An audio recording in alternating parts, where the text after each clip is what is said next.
Med temle mojim okrevanjem po operaciji bova z Brankom očitno uspela malo skrajšati zaostanek. Leto in pol je, odkar smo v španskem letoviškem mestu Benidorm pobliže spoznali Fusa e-Canterja. Ker sem član več forumov in Facebook skupin voznikov gospodarskih vozil, vem, da precejšen del voznikov nad električnimi tovornjaki ni navdušen. Ne prekinite predvajanja in zdržite z menoj, ker je Fuso e-Canter zelo zabavna in predvsem uporabna zadeva. Vsaj po mojem mnenju.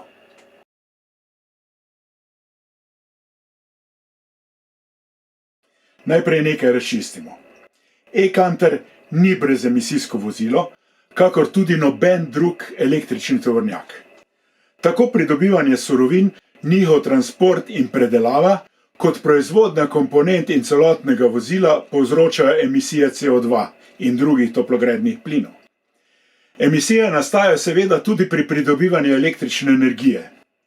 Drži pa, da električna vozila v zrak ne spuščajo toplogrednih plinov med vožnjo, torej ne povzročajo dodatnih emisij, kar je še posebej dobrodošlo v gosto naseljenih mestnih okoljih, in tam se e-Canter pokaže kot odlična rešitev.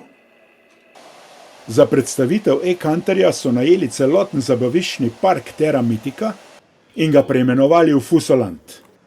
Električne novince so tako postavili v nenavadno okolje in poskrbeli, da smo jih dodobra spoznali. Začeli smo z osnovami in izvedeli, da so tudi električni canterji krepki tovornjaki.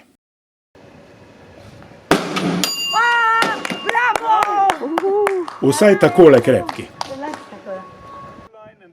Ob zunaj postavljenih tovornjakih so nas opozorili na podrobnosti, po katerih se ločijo od dizelskih. Nato so bili na vrsti varnostni sistemi, aktivni in pasivni.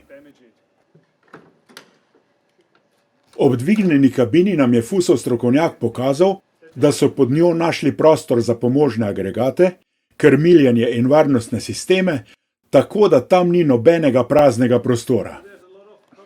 Seveda smo se posvetili pogonskemu sklopu, ki je integriran v e-premi. Kasneje sva z mojo sopotnico med vožnjo ponovila pomembnejša dejstva. Koliko različic imamo? Ja, rekli so 42. Koliko medosnih razdalj? 6. Koliko paketov baterij? 1, 2 ali pa 3. Maksimalni domet? Ja, prav je 200 km, ampak s takole vožnjo dokaj varčno sem prepričan, da dlje. Koliko voznikovih kabin? 2. Zdaj imamo ta ozko. A gremo lepo po vrsti. Najprej sem si canterje podrobneje ogledal. Tale je najmanjši in najlažji izmed vseh, ki so jih pripeljali, in idealen za mesto, kratka medosna razdalja, kratek v celoti, poleg tega pa nizek in udoben za vstopanje. Eni vidim, da imajo kljub močni zadnji togi premi še stabilizatorje in tale je eden izmed njih.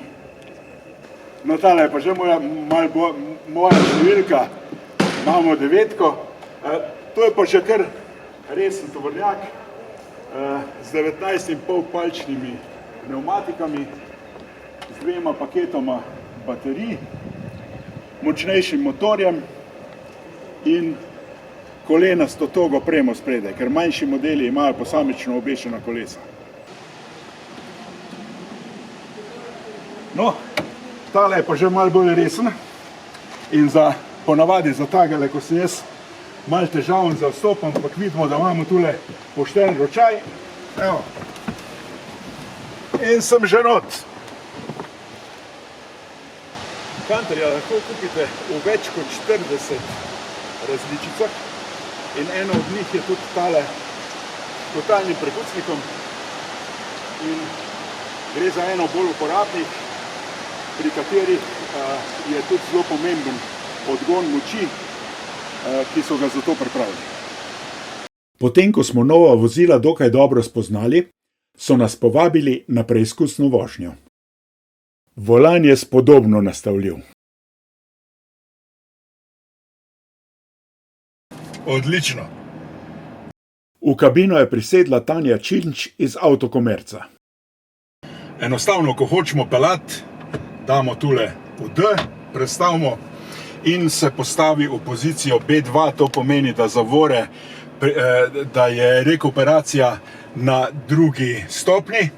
Zdaj, če hočemo voziti pa one pedal drive, damo pa naprej in imamo tretjo stopno rekuperacije.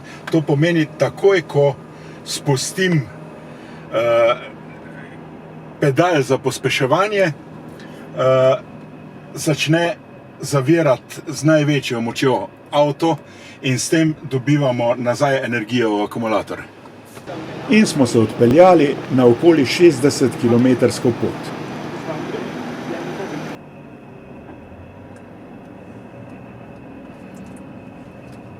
Fajn gre, ne?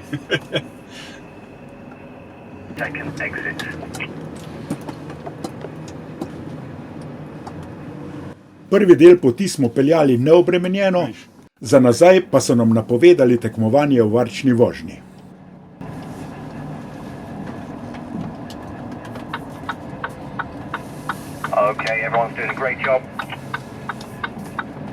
V mestu je vožnja z e-kanterjem popolnoma enostavna. Tam je ta mali tovornjak pravzaprav doma. Tudi po odprti cesti se je dobro obnašal.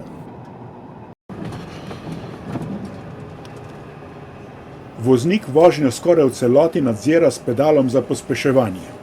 Zavorni pedal pritisne le, če se je treba popolnoma ustaviti ali v sili.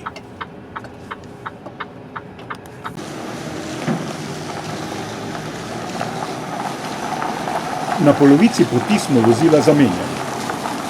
Izstopil sem iz 7-tonskega e-kanterja in prisluhnil navodilom organizatorja. S Tanjo sva presedla v najlažji model z ožjo kabino. Kolona malih tovornjakov je odpeljala na drugi del preizkusa, v katerem smo se pomerili v čim nižji porabi električne energije.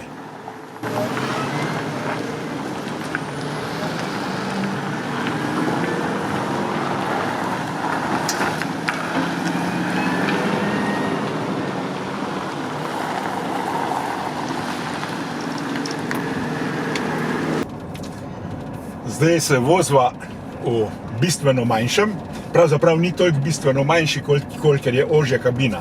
Ta kabina je široka 1,70 m in zelo primerna za mestna središča. In moram reči, da tudi zdajle, ko smo se vozili po serpentinah, je bil prav užitek, ko bi se vozil z osebnim avtom.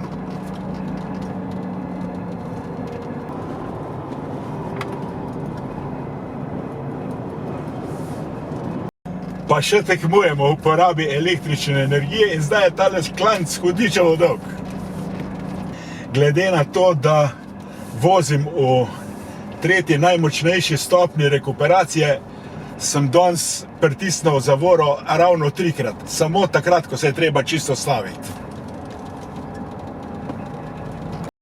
No, zdaj se pa vidi po mojemu frisu, da nabirava elektriko. Evo, zelo polnimo, ker je navzdol. Šparava tudi pri klimatski napravi, evo, mava na 25 stopinj naštimano.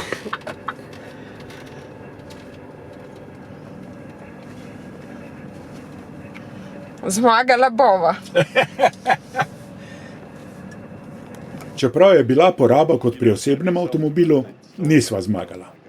Tanja je priklopila kabel. That's all. Potem sem na armaturni plošči prebral, da je v akumulatorski bateriji ostalo še 67% električne energije in da bo na 10 kW polnilnici popolnoma napolnjena v zgolj uri in 17 minutah. Po kratkem preizkusu je e-kanter dokazal, da je enostaven in prijeten za vožnjo, uporaben ter varčen. Prepričali smo se, da tudi podatki proizvajalca o porabi električne energije držijo in da je ob lahki desni nogi mogoče prevoziti celo več, kakor obljublja. Odvisno od števila paketov baterij, pa za nočno polnjenje zadošča že domača polnilnica moči 11 ali samo 7 kW. Pred leti znamka Fuso pri nas praktično ni bila poznana. Zdaj pa kantarji dobivajo vedno več kupcev z različnih področij.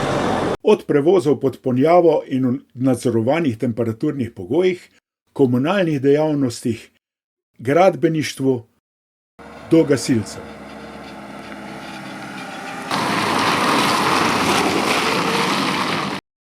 Seveda električni tovornjaki za vse naštete rabe niso idealni, a tudi slovenski kupci se za e-kantarja vedno bolj zanimajo.